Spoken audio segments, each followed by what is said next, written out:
Hello and welcome to How to Pronounce Spanish. Today's word is goodbye. Goodbye in Spanish can be said in a few different ways. We'll go through some of the common ones, alright? Let's start with adios. Adios. Every Spanish-speaking country will recognize it, however not many of them use it regularly.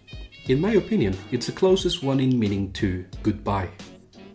Next up we have see you soon, which is hasta pronto. Hasta pronto. Hasta pronto. You can use hasta pronto interchangeably with see you later, which we'll review next. See you later, which translates to hasta luego. Hasta luego.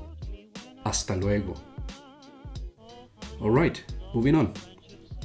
When you know you'll see the person the next day, or as an alternative to saying good night, you can say hasta mañana. Hasta mañana. Hasta mañana. Next up we have a simple see ya. For this we use nos vemos. Nos vemos. This is fairly informal and it can be used in most situations.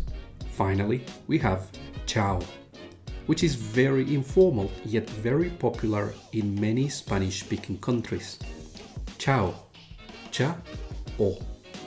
Ciao. Alright, and just one more thing.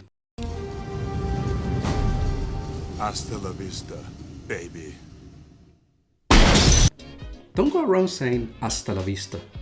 Nobody uses it, and it gives you away as someone that doesn't know much Spanish at all. The only person to ever use hasta la vista was the Terminator in the Terminator 2 movie, and we all know how that movie ends. And that's all for today. Check out these other videos to help you with your Spanish. And if you found this video useful, share it and subscribe. Thank you, and we'll see you next time.